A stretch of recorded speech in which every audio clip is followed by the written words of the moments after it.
Man, I sure do enjoy apple slices, but I think these could use a little something extra. I've got it.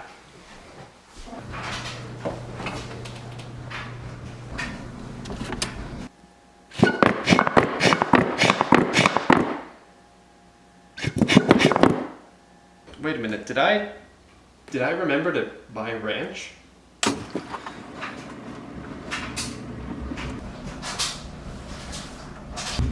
What? When was the last time I went to the store?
You ever experienced feelings of dementia before?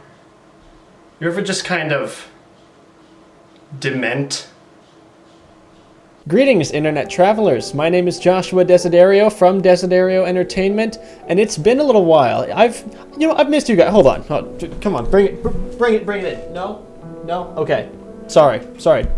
Not a hug person. I get it. Good to see you though. I've been at school, college, becoming the educated boy that everybody knows I can be, and it's been fun. UD it's a college that I go to. That's all I really have to say about that. But hey, I'm back for the summer. I am in my old home, my childhood home, and hopefully I'm gonna be back and making a little bit more consistent videos for you guys. See, I've found that the skit content I've been making, while I enjoy making it, it's very hard to do because I'm the only one involved in that stuff, aside from having maybe a friend hold a camera at certain points. I do all of the stuff that you see myself.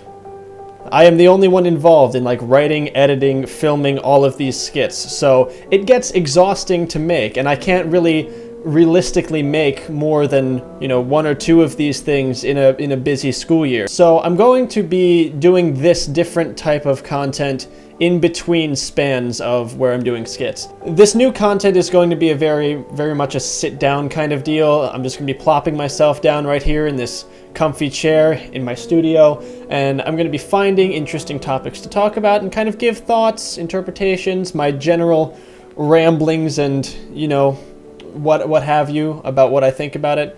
I'm also hoping this will be a little bit more interactive, like you guys in the comments can tell me what to talk about and I'll talk about it. Let's make this a little bit more of a community deal. And with these sit-down videos, I think we're going to be off to a strong start with our first topic, everywhere at the end of time.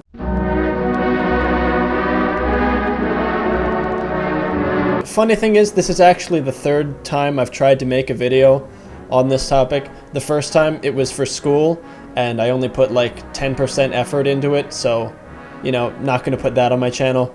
The second time I recorded a very well done presentation on this, and then I deleted all of my audio and I couldn't get it back, and I was very angry, and I gave up for a couple months.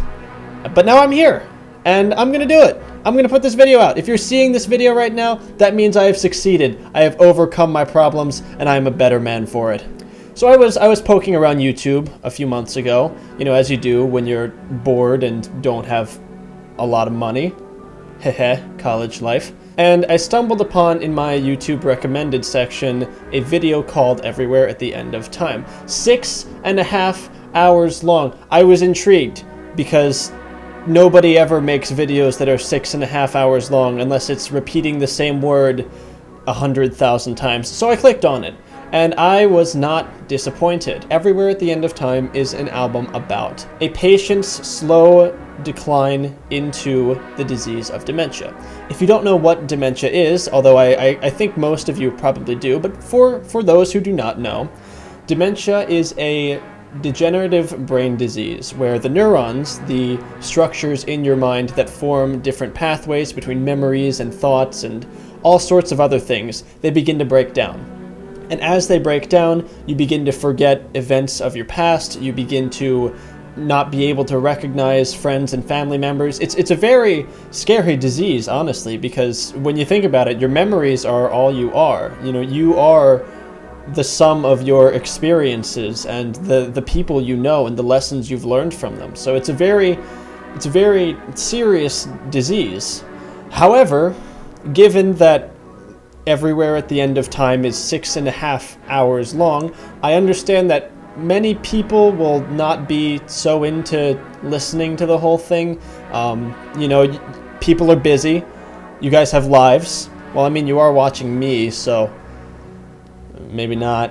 It was made by an Englishman by the name of Leland James Kirby, and it was released over the period of 3 years between 2016 and 2019. So it's a fairly recent project. It's structured very interestingly because it's divided into 6 distinct stages, and each stage of the album correlates to a different stage of dementia.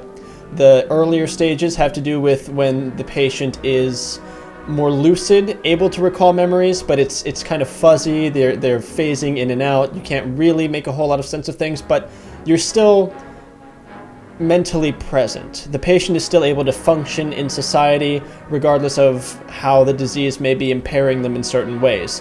The later stages, 4, 5, and 6, are quite a different beast. And all of the music within those last 3 stages is chaotic, it's distorted, it's drowned out by various types of noise and imperfections that are muddling the whole thing. Mr. Kirby released this album under the pseudonym of The Caretaker, and he worked with his friend Ivan Seal to create art for these albums that reflects each stage. Also interesting to mention, it blew up on TikTok over the pandemic as like a listening challenge, so that's kind of cool. If you've seen it, if you've seen the soundbite on TikTok, the da dun da dun ba da dun da dun da dun da da. That's from this. I'll play it later. The music itself is comprised of samples from early 1920s big band recordings, such as Goodnight My Beautiful from Russ Morgan and his orchestra, or Heartaches by Al Bowley, just to name a couple. Heartaches especially is very heavily sampled in this album. You will hear it distinctly in each of the different stages in different forms of degradation as the album goes on. So the plan is I'm going to walk you through each of the different stages of the album one by one, and I'm going to give you a brief overview of what it's about, what the purpose is in the story of this patient, and a little bit of what the music sounds like. Because like I said, this is a musical album. What good would it be if I didn't play any of the music? I'm going to especially mention in each of these stages the version of Heartaches that can be found in it. I think that's just a good way to show you guys how far the album gets distorted without us even knowing it. And yeah, no better place to start than the beginning, stage 1.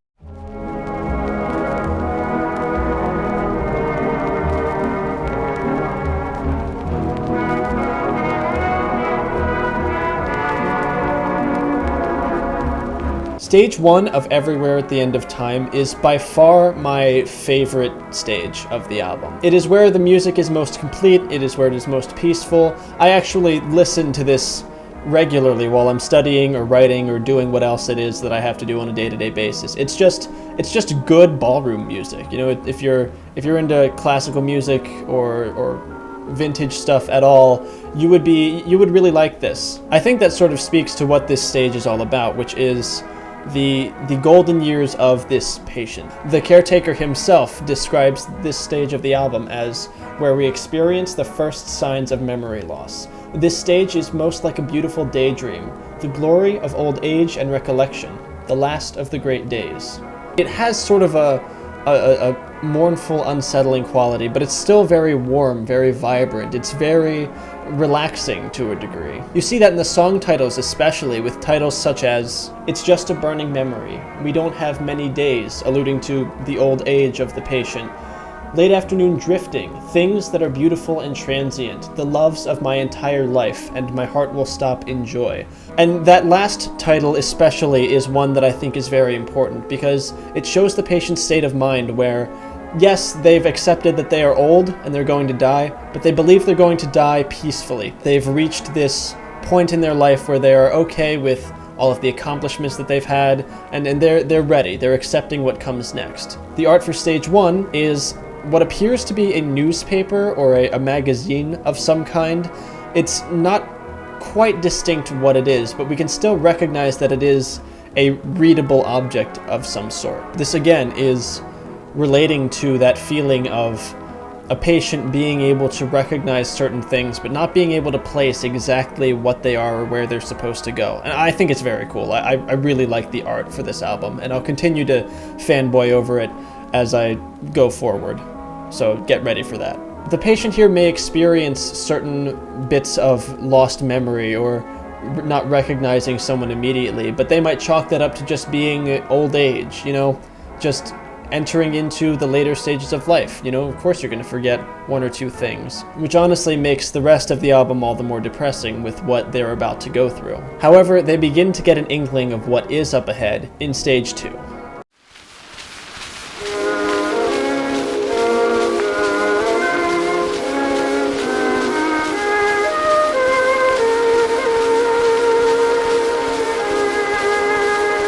At the beginning of stage 2, we are presented with the new artwork. We are presented with what appears to be this vase of flowers, and the flowers appear to be withering away. However, the most interesting part of this painting, in my opinion, is the sides of the vase, which seem to make up a couple dancing, a man and a woman. You also may have noticed from the audio clip I just played a little bit of noise beginning to make itself apparent in this album. For the track that I was just showing, it was this repeated tapping or crackling of static, or the skipping of a record, or whatever you may call it. And I think that's very intentional. I think that's beginning to show that there are beginning to be some confusions in the patient's life. As memories start to degrade further, things begin to get a little more chaotic. And this noise is going to be making itself a lot more apparent throughout the album as the patient's condition degrades. And just a mark of how far things have progressed, here is the sample of Heartaches from stage 2.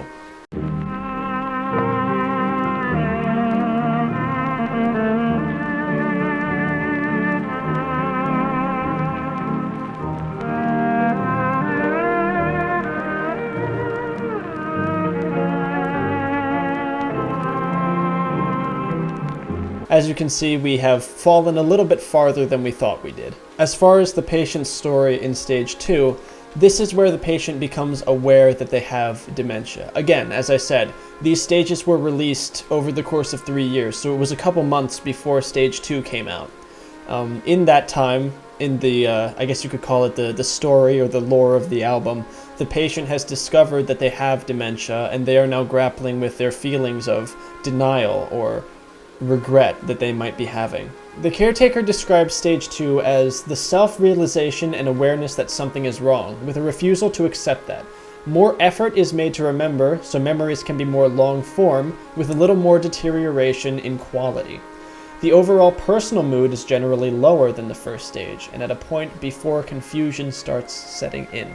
Again, we can see this especially in the song titles. Titles like A Losing Battle is Raging, What Does It Matter How My Heart Breaks, Surrendering to Despair, I Still Feel As Though I Am Me, Last Moments of Pure Recall, Denial Unraveling, and The Way Ahead Feels Lonely. All of this just to reiterate the fact that this person is now aware of their disease and is trying to grapple with what comes next. And what does come next, as you can probably imagine, is stage 3.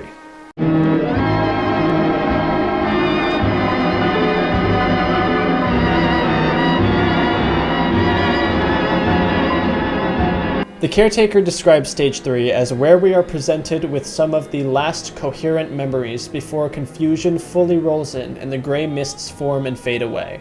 Finest moments have been remembered. The musical flow in places is more confused and tangled. As we progress, some singular memories become more disturbed, isolated, broken, and distant. These are the last embers of awareness before we enter the post-awareness stages. This is where the album begins to truly show its hand. The melodies at this point begin to reach a near unrecognizable state to what they once were. We can still identify it as music with a melody we can follow, but the melody itself is a lot more tangled and disjointed than we remember it being before. We can see this especially with this sample of Heartaches from Stage 3.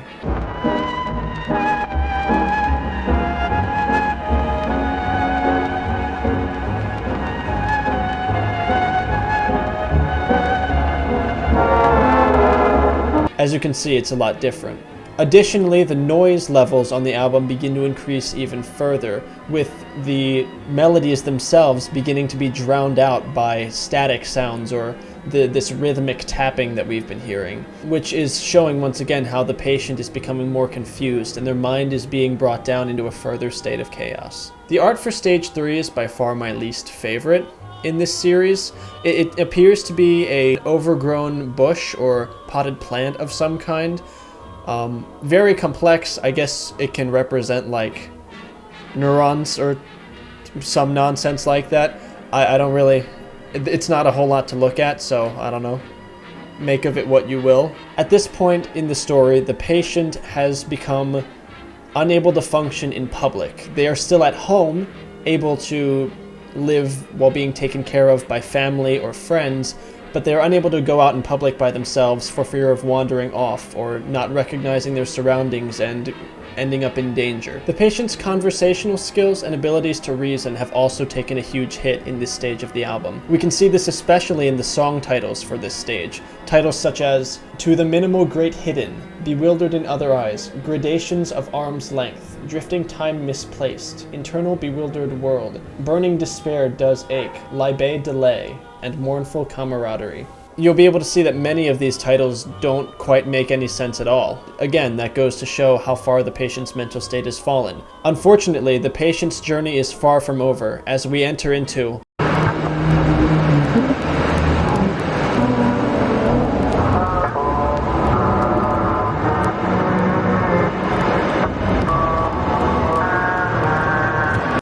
That's terrifying.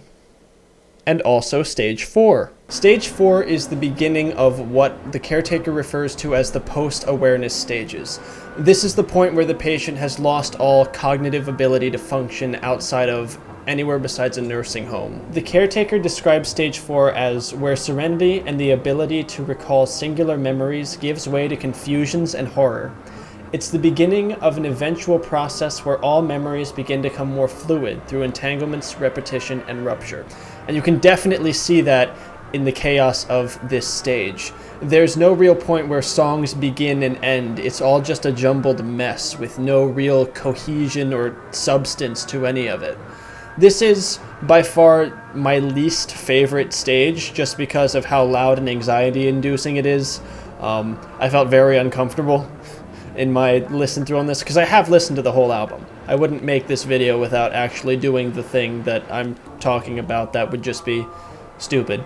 It's also important to note that for Stage 4, the song titles have been replaced with medical classifications like post-awareness confusions, temporary bliss state, and post-awareness confusions. Again, these are just medical terms for things that the patient is experiencing, and 3 of them are the same thing. The temporary bliss state, don't get me wrong, is better than the other 3 parts of Stage 4. It's still terrifying. Here's a little bit from the bliss state.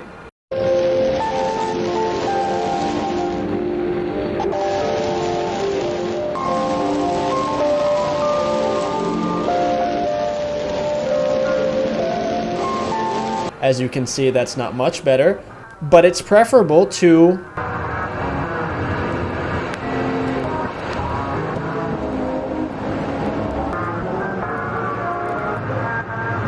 So I mean, you know, pick your poison kind of thing. The art for stage 4, I believe, is my favorite, and you've already seen it in the thumbnail. It's this, what appears to be a stone image of a woman's face, turning away from the camera slightly.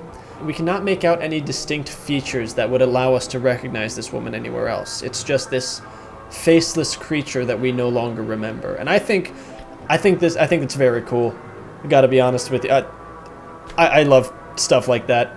As I said before, stage 4 is mostly noise, and there's not much in the way of actual music. This continues with stage 5.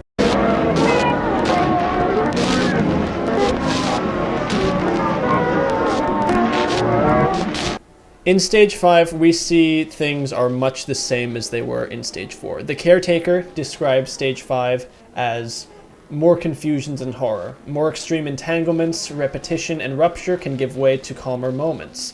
The unfamiliar may sound and feel familiar. Time is often spent only in the moment leading to isolation. This description is very interesting to me because while stage 5 is very similar to stage 4, there is one specific thing that I can think of that sets it apart. And that is this moment of temporary lucidity that the patient experiences.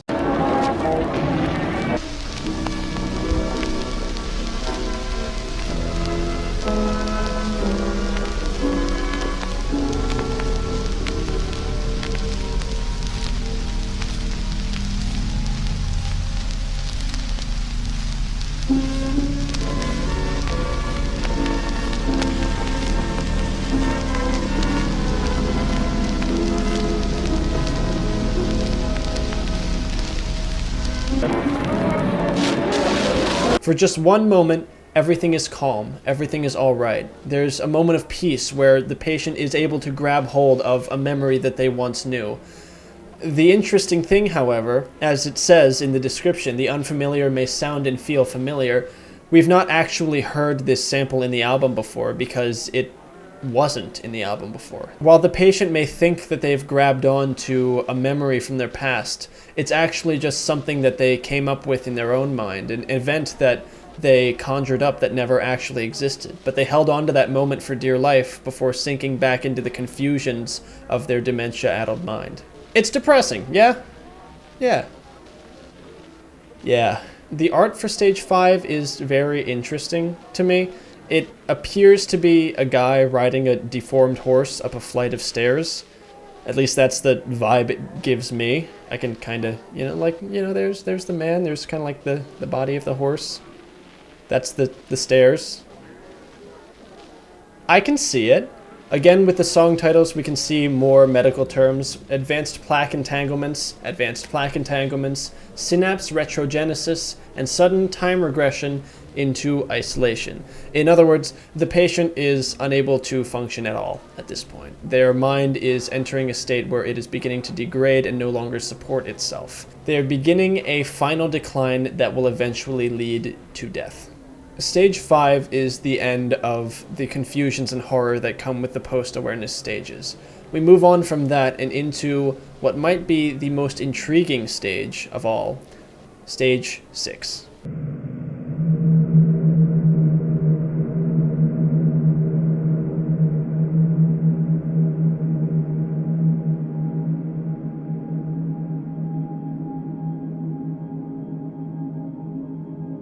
The caretaker simply says that post-awareness stage 6 is without description. The noise and melodies have all completely stopped at this point, with a low, rumbling drone taking their place. The art for stage 6 is really cool as well. It's a blank canvas facing away from the camera, where there's a painting on the other side, but it's completely inaccessible.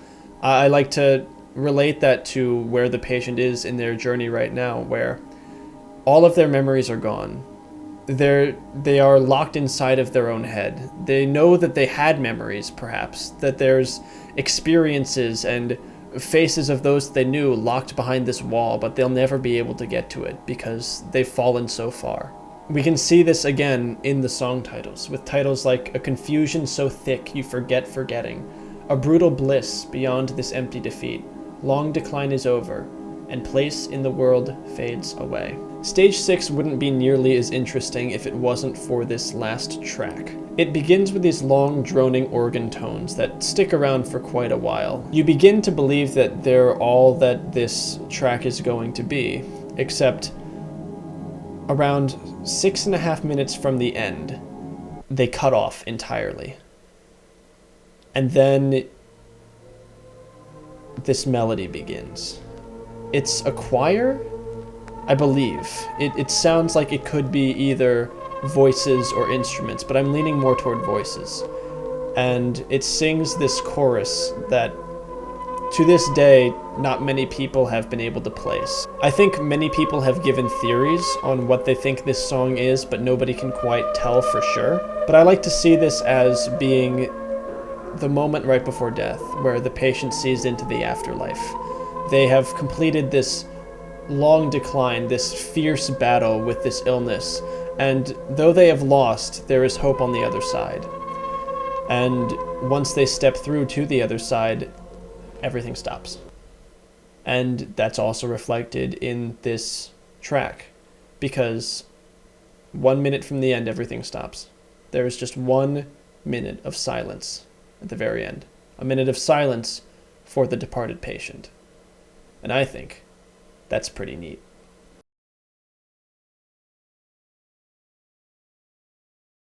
So, wow, that was heavier than I expected it to be, but that was kind of fun to make, actually. I enjoyed making this video. Forgive me if this one's a little bit all over the place. This is just an idea I had that I really wanted to get out there, and hopefully you guys kind of liked this one. Let me know in the comments, please, if you have any kind of suggestion for what you want me to do next. I'm going to be coming up with my own stuff to put up on here in this series, obviously, but I also want to hear your input as well, because you guys can come up with some pretty cool stuff, I think. I know.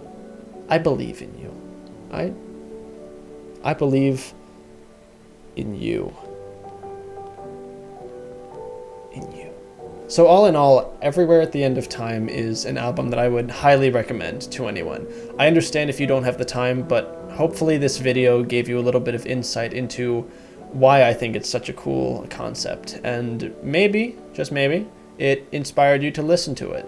If you did listen to it, let me know what you think. Let me know what you would like me to talk about next in the comments below. And yeah, wow, I guess I'll see you all next time.